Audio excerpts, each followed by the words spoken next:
ये बिहार वैसा था जो देश के ऊपर बोझ माना जाता था। ये बिहार वैसा बना हुआ था जो राष्ट्रीय पटल पे अपराध और अपराधियों के लिए और भ्रष्टाचार के लिए एक जाना जाता था। हमारे नेता ने वहां से उस बिहार को आगे विकास की पटरी पे लाया, विकासशील बिहार। और अब 14 करोड़ आवाम के विश्वास के साथ समृद्ध और विकसित बिहार बनाने की दिशा में तेजी से काम कर रहे हैं। तो हुकमाई समीकरण बनाया था ना आपने, बाकी लोगों को तो उपेक्षित कर ही दिया था, एक समीकरण बना करके आप चले थे। विकास किसका हुआ था? विकास तो एक ही तबका का हुआ, दूसरा जो है एम है। अगर नहीं वो अगर उसका विकास हुआ रहता तो सच्चर कमीशन की रिपोर्ट ये नहीं आती कि इनकी स्थिति बद से भी, मुसलमानों की स्थिति बद से भी बदतर है। तो उनको बोलने का कोई नैतिक अधिकार नहीं। भागलपुर का दंगा किसके शासनकाल में हुआ था? भागलपुर दंगे के मेन एसिलेंट को चांदी का मुकुट पहना करके सम्मानित करने का काम आदरणीय लालू प्रसाद यादव जी ने किया था। मुख्यमंत्री हमेशा कहते हैं कि मुसलमानों के लिए हमने बहुत काम किया, लेकिन मुख्यमंत्री के आवास पर दावत इफ्तार का पार्टी का आयोजन किया जाता है और मुस्लिम कई संस्थानों के द्वारा विरोध जताया जाता है, बहिष्कार किया जाता है। इस मुद्दे पे बात करने के लिए हमारे साथ जदयू के प्रदेश प्रवक्ता अंजुम आरा हैं। कैसे दिख रहे हैं?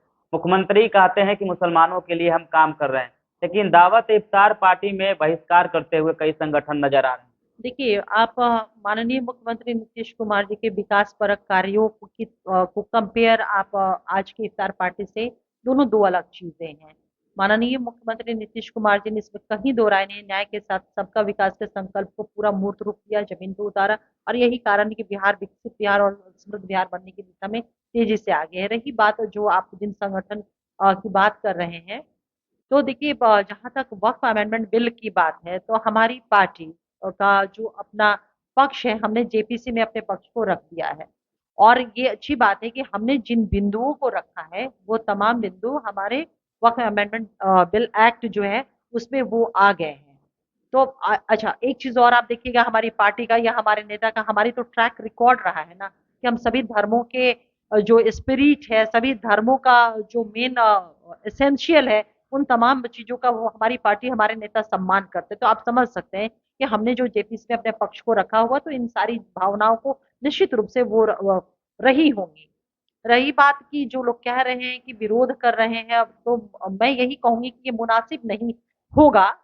हालांकि हर कोई व्यक्ति स्वतंत्र है किसी भी चीज को स्वीकार करने और अस्वीकार करने के लिए, लेकिन मुझे लगता है कि जो माननीय मुख्यमंत्री नीतीश कुमार जी ने तमाम तबकों के लिए, क्योंकि माइनॉरिटी पे आज बात कर रहे हैं हम लोग, तो उसी को फोकस होकर कह रही हूँ, इस वर्ग के लिए भी आजादी के बाद से आप देखेंगे 2005 के पहले तक तमाम जितने भी पॉलिटिकल पार्टियां, सरकारें रही है, जो भी रहनुमा रहे, पॉलिटिकल रहनुमा रहे, तमाम लोगों ने इस वर्ग का सिर्फ तुष्टिकरण करने का काम किया। और यही कारण है कि जब सच्चर कमीशन की रिपोर्ट आप देखते हैं, तो बहुत अफसोस लगता है कि सच्चर कमीशन की रिपोर्ट में मुसलमानों की स्थिति को बहुत बदतर बताया गया है। आखिर ये हालात क्यों हुए थे?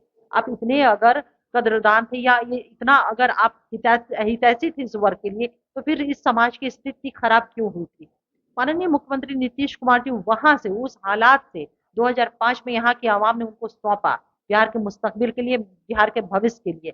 और बिहार को जिस बदहाल बिहार को बना करके लोगों ने छोड़ा था, ये बिहार वैसा था जो देश के ऊपर बोझ माना जाता था। ये बिहार वैसा बना हुआ था जो राष्ट्रीय पटल पे अपराध और अपराधियों के लिए और भ्रष्टाचार के लिए एक जाना जाता था। हमारे नेता ने वहां से उस बिहार को आगे विकास की पटरी पे लाया, विकासशील बिहार। और अब 14 करोड़ आवाम के विश्वास के साथ समृद्ध और विकसित बिहार बनाने की दिशा में तेजी से काम कर रहे हैं। तमाम वर्गों का आप आज देख लीजिए, अकलियत समाज के लोग जो हमारे हैं, बच्चे हैं, वो आज स्कूल जा रहे हैं। अकलियत समाज की बच्चियां हुनर रोजगार के माध्यम से वो अपने आप को उद्योग से जोड़ रही हैं। जो हमारे अकलियत समाज के बच्चे मदरसा में पढ़ते हैं, कोई आज तक मदरसा के हमारे मौलाना साहब एक अर्जी हमारे सरकार को नहीं देने गए थे कि 7वां वेतन आप ला दीजिए। 7वां वेतन उन्हें लाया गया, तो उसे स्ट्रेंथन किया गया, हायर एजुकेशन में उनके लिए काम किया गया। यानी कि जो डिप्राइव सेक्शन के लोग हैं, साथ ही जो गरीब तबका रहा, उसके लिए हमारी सरकार ने जो हमारे हमारे संविधान के प्रस्तावना का मेन एसेंशियल भी है, समानता। चाहे वो समानता शैक्षणिक हो, आर्थिक हो, या फिर मतलब तमाम बिंदुओं पर वो किया गया। तो जो सरकार, जो पार्टी इतनी सेंसिटिव है इन सारे बिंदुओं को लेकर के, तो मुझे नहीं लगता कि किसी को भी इन सारी बातों पे विश्वास या कहीं भी इस पे सोचने की आवश्यकता होगी कि इस तरह का हम बातों में जाए। आप अपनी पार्टी की उपलब्धि गिना रहे हैं, लेकिन तेजस्वी ट्वीट किए हैं कि जो लेटर निकाला गया है मुस्लिम संगठनों के द्वारा, वो स्वागत योग है। अगर वक्फ बोर्ड बिल की बात आती है तो हम उसके साथ है, मुसलमान भी हम लोग के साथ हैं। देखिए, एक चीज तो मैं कहूंगी कि नेता प्रतिपक्ष या हमारा जो विपक्ष है, उसको नैतिक अधिकार बिल्कुल ही नहीं इन सारे विषयों पे बोलने का। क्योंकि इस समाज के लोगों का सिर्फ तुष्टिकरण इन लोगों ने किया।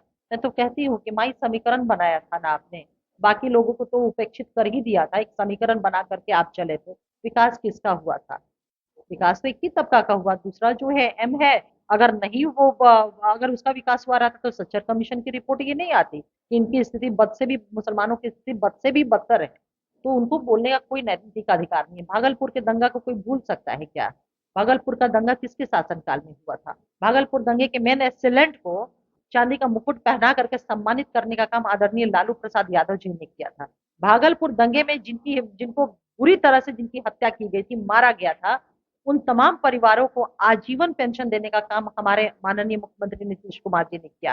भागलपुर दंगे से जो लोग विस्थापित हो गए थे, उन तमाम लोगों को चिन्हित कर करके पुनः बसाने का काम हमारे माननीय मुख्यमंत्री नीतीश कुमार जी ने किया। और मैं आपको बता दूं कि देश के इतिहास में ये पहली सरकार और पहले नेता है जो दंगा पीड़ित लोगों के लिए इस तरह से उन्होंने काम किया है।